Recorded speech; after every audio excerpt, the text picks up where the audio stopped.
Hello and welcome into the Sporting Pod. Along with Mauricio Ruiz, I'm Cole Pepper. Tony is unable to join us this week. As we wrap up 2024, this is the last installment of the Sporting Pod in the calendar year 2024. We'll be back in 2025. Today on the pod, we look ahead to the big announcements of 2025. What are they, and what will they mean for the club? Who was left off the FIFA Best XI and who deserved to be in? And as we look ahead to the weekend in the Premier League, we also look ahead to a very busy Boxing Day and the day after Boxing Day, and a lot of soccer over the holidays for you to watch if you are so inclined. We are fed by The Bearded Pig, locally owned and operated with locations in San Marco and Jack's Beach. Make sure you swing by The Bearded Pig for great barbecue and great times. All right, last week we looked back on 2024. This week, let's look ahead to 2025, Mauricio, the big announcements. And I want to really talk not just about that they'll happen or when we expect maybe they could happen, but the significance of them and what it will mean. One thing we have found this year, and no surprise, we kind of knew it, but it has been shown out. When you have a big announcement, suddenly the attention rises. And so by every metric, whether you're talking about social media interactions or ticket sales or ticket deposits or TV and radio ratings or whatever it might be, when we make these significant announcements, not only does it create a buzz, it also has created an interaction with fans and prospective fans and the club. And so I want to talk about the impact that will make as we move forward. And let's start with what I think will be maybe the most significant announcement when it does happen, and that is about the stadium. As we have said for quite some time, the club is working on finalizing a deal to buy some land and build a 15,000 capacity stadium, something that could even expand beyond that for particular events. But when that announcement does come, part of that will be showcasing the renderings. And I think that will be such a major moment that people will then see, oh, okay, this is the vision. We can talk about the vision and use words, but the old saying of a picture being worth 1,000 words in this case might undersell it a little bit. Well, absolutely. I think that's the anchor of the project. I don't want to downplay the importance of a professional team, specifically on the women's side. Mm-hmm. The opportunity and representation of women in professional sports and this rise in interest and an opportunity that it's going to create. And I think that's going to have the generational impact. So that's great. But in order to have a community impact, you really need a community driver, an economic driver. And to your point, when people see the really kind of like the grandiose part of what the project's going to look like, that it's not just about the professional team, and I say just because it's a big part of a larger plan. Mm-hmm. And when they see the stadium renderings, when they see the economic impact and the entertainment district and everything else that's going to kind of come alongside of it, they've never seen that here in Jacksonville. To the point that currently our only example with the Jaguar Stadium doesn't have what our project is going to create. Now, the Jaguar Stadium, we're trying to supplement that because that's the new model mm-hmm. in stadia kind of all over the world, certainly in the U.S. You look at Wembley, I got a chance to visit Wembley.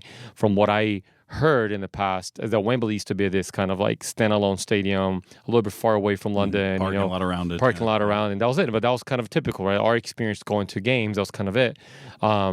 That's not the norm now. Wembley, if you go around Wembley, you can go spend hours outside of Wembley before the game, mm-hmm. after the game, when there are no events happening.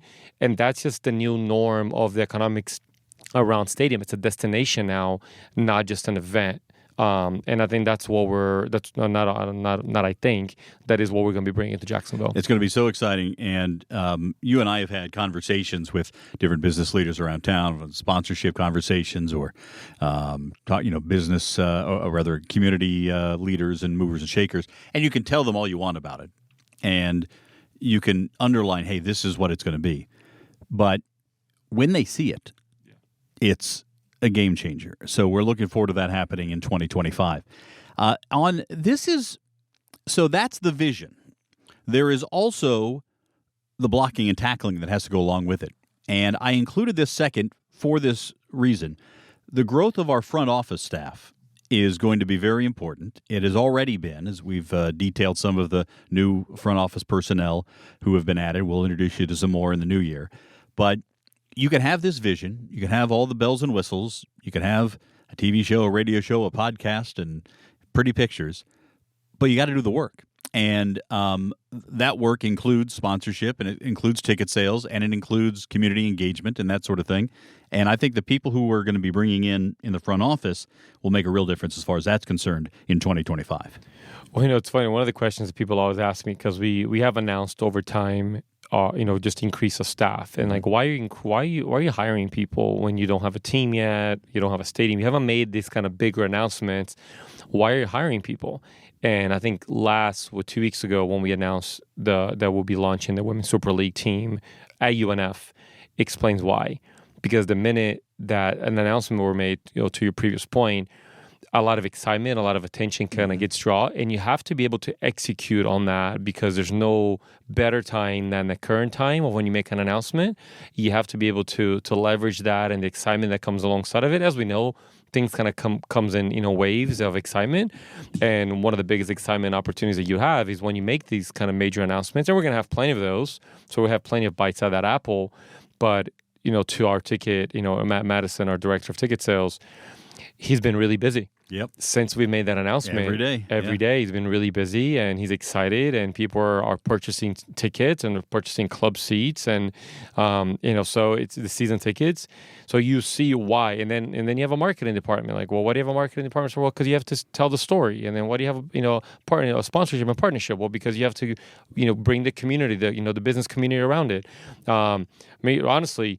And I say this knowing that's my position. Probably the last position you need up to this point is a technical position, because you don't build a team until you announce the start of the season.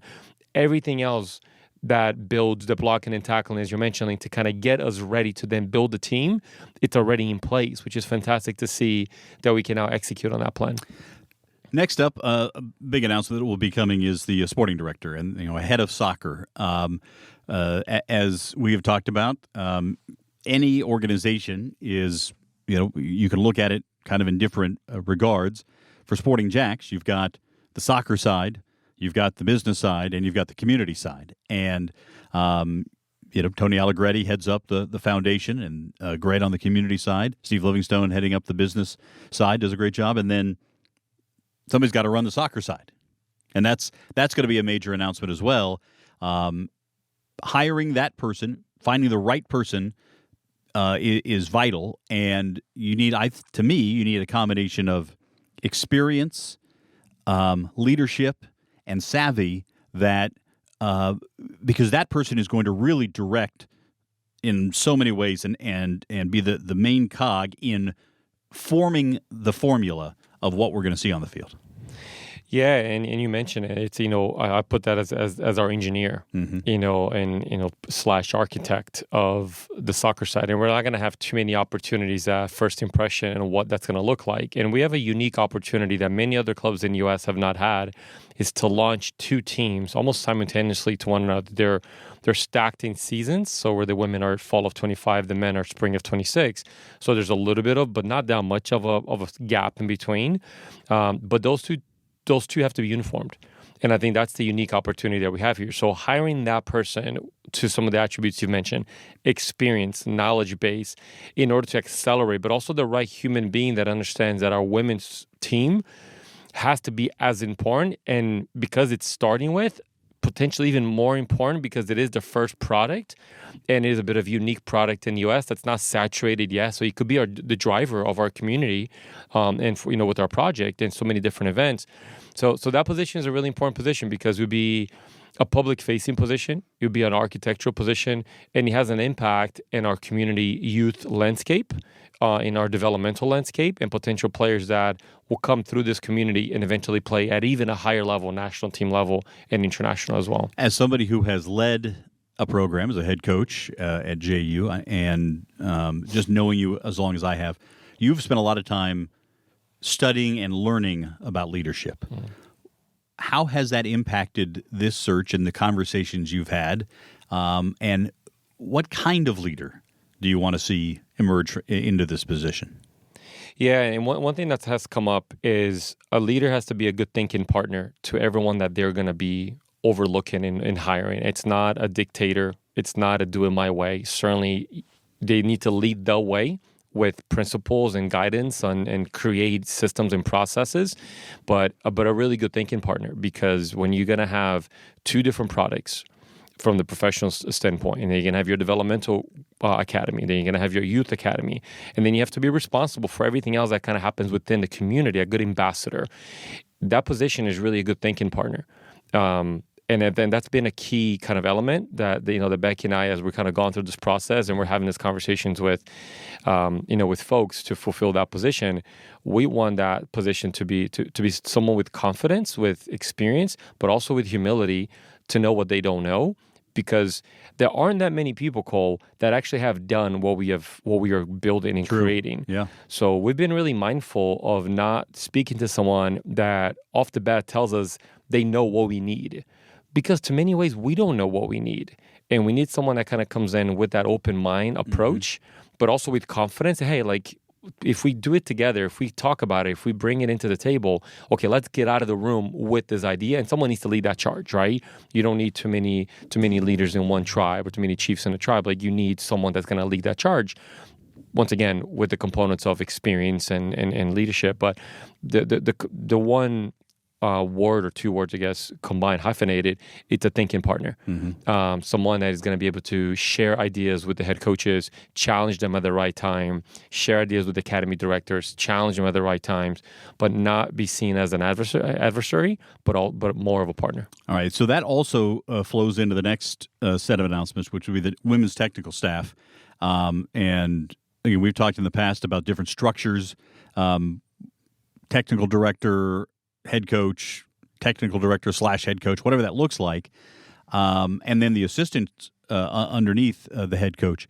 And as you mentioned, so because there are two branches of the soccer organization, the men's side, the women's side, that creates this sort of probably deeper organizational chart, if you think about it, than we have in many of the business side. So that head of soccer, and then the women's technical director and head coach and assistants all have to be able to be aligned and work together in the way you're talking about to process improve and figure out the better way to do it.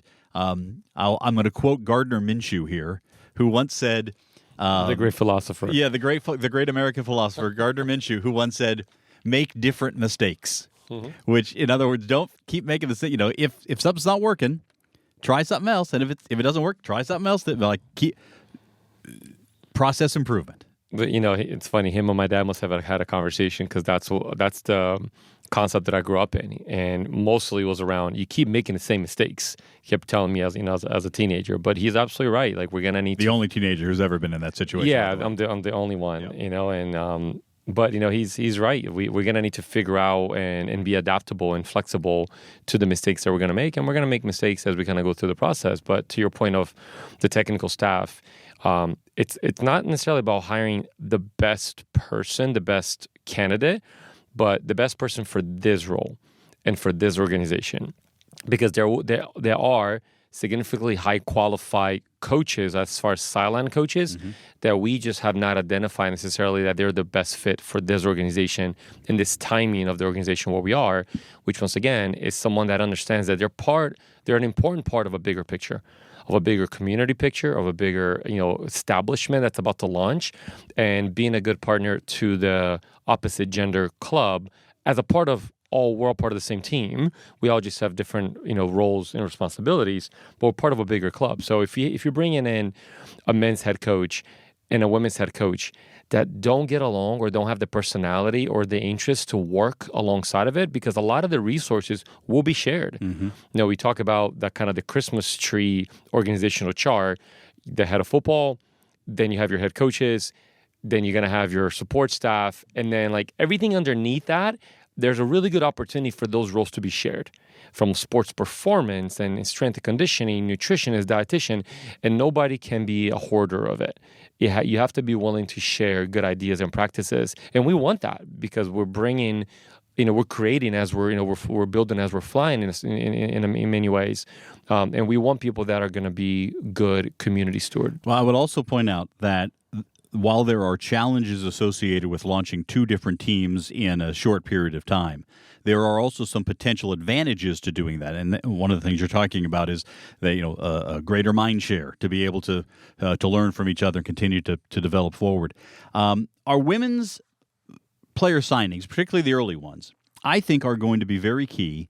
And obviously, the first player who signs, or first couple, now become among the faces of the franchise. And the work that they will do before hitting the field for the first time is going to be very valuable, very important. We'll introduce you to them here on the podcast and on our TV and radio shows and social and digital platforms.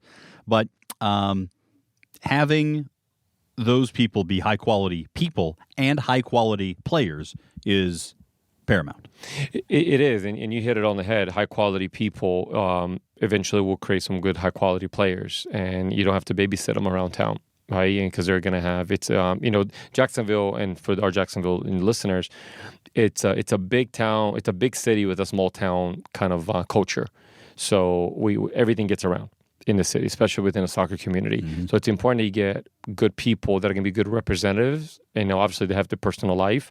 But we want good representatives of the club and the colors and the vision and mission of what we're doing. So that's going to be key, and you can go in a couple different ways.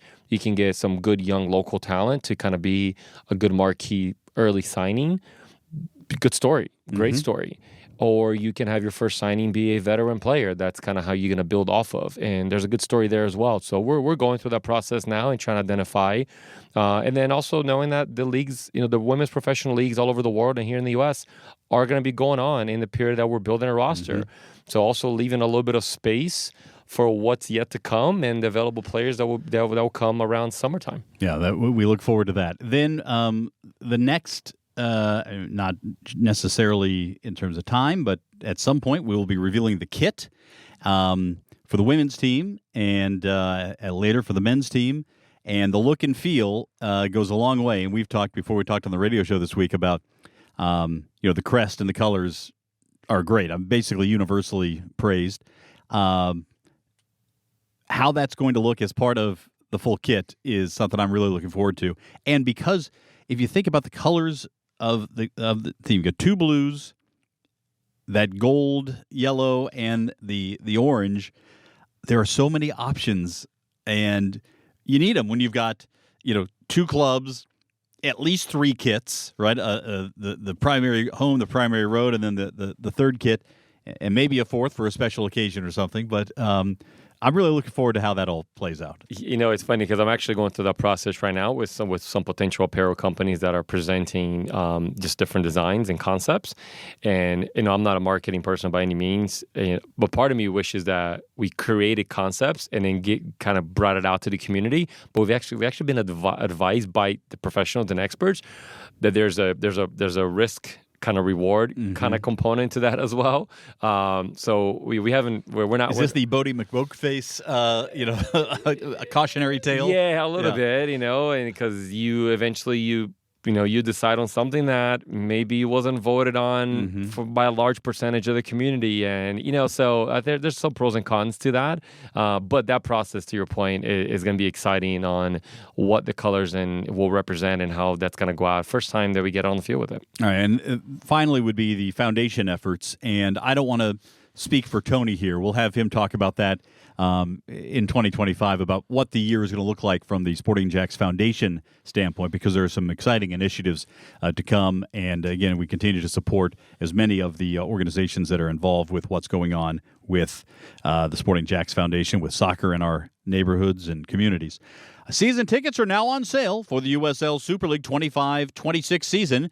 Season tickets start as low as $10 per game for students, $12 per game for supporters, and $15 for general admission. And just this past week, A reserve seating component outside of the club section has been added. Those are $20 per game when you buy a full season ticket.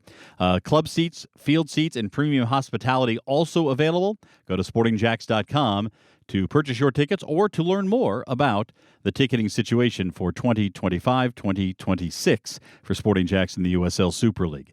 And a reminder, you can catch us on TV and radio. We have done our last radio show for the year. We'll circle back in 2025 for that after the holidays. The final Sporting Jacks report of the year comes Sunday at noon on NBC 12. And we will then also let you know about our 2025 schedule when we finalize that after the first of the year. All right, let's talk about the FIFA awards, the end of the year awards, the best 11 revealed for the men and the women. And interesting, you had La Liga and the Premier League, or basically it was Real Madrid and the Premier League. Really, it was what was providing most of the final decisions. Couple of the names that really jumped out at me: Vinicius Jr., who kind of got short shrift in some regard in the Ballon d'Or. Some would say was named as the Player of the Year, the FIFA Player of the Year, and Lamine Yamal, the young phenom from Spain, is on there as well. So those two and Erling Haaland were the front line for the best 11. You had Toni Kroos, Rodri, and Jude Bellingham in the midfield, and you had Carvajal, Saliba, Diaz, and Rudiger on the back line with Emiliano Martinez in goal. Anybody you think left out of that should have been in the best 11? No, it's hard to say because oftentimes these are based on accomplishments and stats. Mm-hmm. I think the two names that we feel like could have been left out, or at least it's arguably, is Kylian Mbappe, because he's arguably the best player in the world, even though his transition to Real Madrid has been difficult, but that takes time. And then Lionel Messi, right? I think his move, he won this award last year, or he won the Ballon d'Or the year before when he made the first move to Inter Miami, and he had, even at the absence of games, he still had a really good season, and led Miami to record points in the running table. So those are the two names that could have been argued in there, but like, how do you keep anybody out of this list out? All those guys certainly worthy of it, and it is a tough decision when you have to carve it down to just 11, and obviously by position. I think what they did was they start with 3 in the midfield, 3 on the back line, and is it 2 up top? It's two up top, and then so those are you have to have that, and then the others get filled in based on who's had the best season, which is probably a fair way to do so. By the way, can you imagine trying to defend against this best 11? No. I mean, and you do. You have you have 5 Real Madrid players on this roster, and 3 of them that are in the Spanish national team that won the Euros last year as well. And it's super difficult. The one name that I liked here that does not have an accomplishment attached to him is Saliba. Mm-hmm. It's just a pure recognition that he's currently the best defender in the world, and he didn't win anything at Arsenal. France didn't win anything. And I would imagine that started with Diaz and Rudiger and Carvajal, because all of them won titles and leagues and Euro, and you can't deny them. But Saliba didn't win anything. But that's why they start with those positions, as you mentioned, and then they add on, like, okay, who's the next one here, right? Yeah. Who should we put in? And it could have been a midfielder, could have been exactly. They'll determine the formation, the imaginary formation of these 11 based on putting the best 11 players out there. Obviously, you have to have some position guidance there. On the women's side, Emma Hayes won the Best FIFA Women's Coach after winning the Ballon d'Or Women's Coach of the Year as well. Tough to argue when you win the championship in England and then you win the Olympics. I was going to be shocked if it was somebody other than Emma Hayes.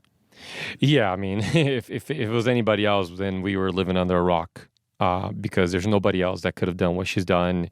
that was even a contender for it. So yeah, that would have been my guess. Even blindfolded, thrown a dart, it would have landed on Emma Hayes. The 3 of the 11 were U.S. national team players. Goalkeeper Elisa Nair, who has now retired from international play, but 23 starts for Chicago Red Stars, 30 goals allowed 2 goals in 8 games for the U.S. women's national team in the Olympics and the She Believes Cup.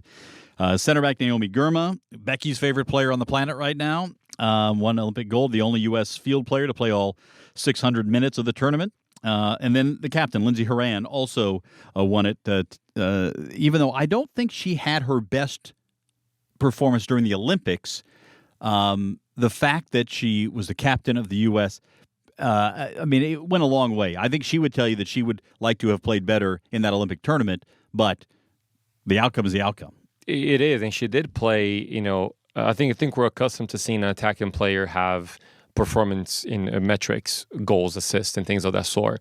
And the fact that she didn't have those, but she had an impact in the game. And she's been used under Coach Hayes slightly different, a little bit deeper, coming in and getting the ball and starting the build-up because, the famous triple espresso and, the litany of options that Coach Hayes has going forward. She doesn't need Lindsey to be that goal scorer anymore, even though she's still a high contributor, but she needs her a little more in the build-up. She was 4th in the voting of overall. Yeah. So that speaks that it's still a really highly educated process and the impact that an attacking player has, even though she may not be contributing with the final product. All right, those are the FIFA End of the Year awards. Always fun to tackle those. Well, remind you as well that memberships for Sporting Jacks are available. If you're not ready to buy season tickets, but you want to stay connected to the clubs, a great way to do so. Go to sportingjacks.com and sign up. It's absolutely free. You get discounts on Sporting Jacks official club merchandise, invitations to insider events, chances to win special prizes and experiences. And you can also, if you want, at that point, put down a season ticket deposit if you're not ready to fully commit, but you want to be in and you want to reserve your seat for the Sporting Jacks debut in the USL Super League. $25 per seat reserves that. $40 reserves seats for both the men's and the women's teams. Just go to sportingjacks.com to become a member. All right, let's wrap it up with the Premier League. Which game are you looking forward to the most this weekend? So I was actually looking at the table, just looking at as bad as City has done, they're still not out of it, at least from a Champions League standpoint. I think from a winning the league, unless something terrible happens to Liverpool. So that is just there's an interesting storyline there. What happens after the break, and City, maybe they get some new blood. But from games that that are interesting, kind of going forward. There's some really good ones. Tottenham, Liverpool kind of stands out a little bit. That's the one that jumped out to me. Yeah. But Brentford, Nottingham Forest. I think there's 2 clubs that you're not expecting to be where they are. Nottingham Forest, like in that top 4 or 5, and Brentford not too far away. I mean, the separation is still really tight to potentially get into Champions League position or at least Europe competition. And Brentford and Nottingham Forest are right in the middle of it. Do you know the last time across all competitions that lost a match? Do you know when that happened? So we're in mid-December? So this includes Premier League, Champions League, and Carabao Cup, League Cup, whatever. Yeah. Well, I know they're 7-0 in Champions League, 6-0 in Champions League. So that's the course of two months. And they have not. I mean, they're unbeaten. And they lost 1 game in the Prem, so that was early. I would say mid-September, early September. Pretty good. September 14th. There you go. When they lost at home to Forest. That's right. That's the last time that Liverpool has lost a game. Despite that, the gap is shrinking a bit. A couple of draws in the Premier League, and Chelsea continues to win. They are 2 points ahead of Chelsea, or Liverpool, heading into Sunday's 11:30 a.m. Eastern Time kickoff against Spurs. These are 2 of the highest scoring teams in the league as well. Spurs certainly have leaked a few, but they are dynamic going forward. Fun to watch. This should be a very entertaining game. I mean, this feels like a 3-2, 3-3 kind of game, potentially, but 4-3 if it plays out. Yeah, I mean, remember I kind of had told you before, like when Chelsea and Tottenham played, I said it could be a shootout, and it's exactly what it was. It was 4-3. This has it has the build up for that as well, because Liverpool going forward, especially on the counter, they're so good, and Tottenham just leaves themselves so wide open on the counter. That's why they just keep leaking goals, because they're adventurous in the way they build up, and that's fine. Most teams are nowadays anyways. City is starting to see a little bit of the consequence of not being clinical, but they're probably the worst defensive transitional team, Tottenham is, and they're getting murdered in there. So they score 2 or 3 a game, but they also leak about 2-3 on an average. So this could go anywhere. This could be a fun one to watch. All right, that'll do it for our final installment of 2024. I do want to take this opportunity to thank our hosts at Gemstone Media, who have graciously brought us in to record our podcast so it sounds as good as it possibly can with the two of us behind the mic. And Chris with who edits it, puts it together for us. George and the entire team here at Gemstone have just been gracious hosts and great partners with us on this podcast. So thank you so much to the folks at Gemstone. And thanks to you for listening. Have a great holiday season. Have a happy new year. And we will rejoin you with the Sporting Pod coming up in 2025. For Mauricio Ruiz and the absent Tony Allegretti, I'm Cole Pepper. Thanks for listening to the Sporting Pod.